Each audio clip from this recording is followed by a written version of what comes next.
To analyze is to examine critically, so as to bring out the essential elements or give the essence of the material.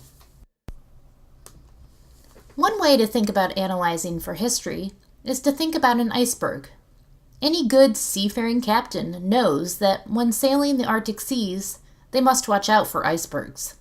There is, of course, the ice they can see, the ice that floats on and above the top of the ocean, but that is only a small part of the iceberg itself. The larger, more important part of the iceberg is under the water. The captain must also infer that there is more to the iceberg than just what he or she can see. The same can be said about analyzing history. When we think about history in terms of our iceberg, there are pieces from your reading or investigations that we can see, and then there are parts that we must infer.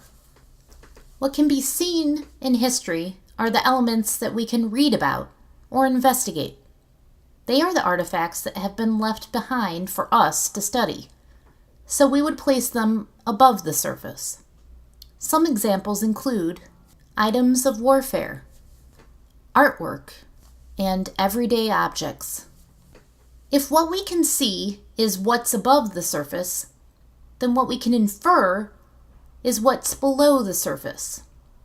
We can infer what type of society they were, what was important to their society, what were their daily lives like. When you combine the two, what we see and what we can infer, then you have analysis. Now that we have a framework for this idea, let's try it out. Using the archeotype excavation as a sample, we are going to think through examples that would help us to prove this thesis. Quad 5 was a jewelry making facility in ancient Assyria because agate stones, metal fragments, and the remains of a furnace were found.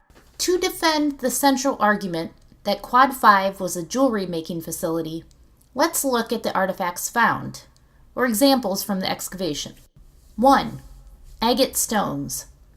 We found 135 small agate fragments in the quad. The fragments were found next to a platform. 2. Metal fragments. We found copper and bronze fragments next to the furnace and platform. 10 metal bracelets were found. 5 necklaces and 4 headpieces were found. 3. The furnace. A crucible or large pot used for smelting copper was found in the furnace area. The remains of clay tiles and mud brick were located in what may have been the furnace area. Each one of these are examples we can see. Now, from these examples, we can start to infer some meaning. Remember, we are using these examples to prove a point. So what meaning or significance do they provide? 1. The agate stone. Above, we noted some examples of what we found. But what do these stones show? The fact that agate was commonly found in Assyria proves to us that they had easy access to this semi-precious stone. That would make a very happy Assyrian jeweler. What about the number of stones found? Would an everyday, average person have these materials?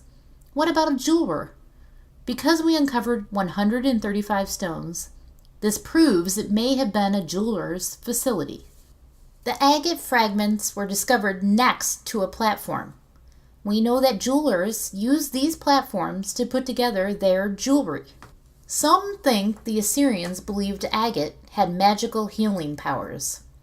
Perhaps they wanted to make a large number of protective amulets to wear on special occasions. A jeweler would be in charge of making these amulets.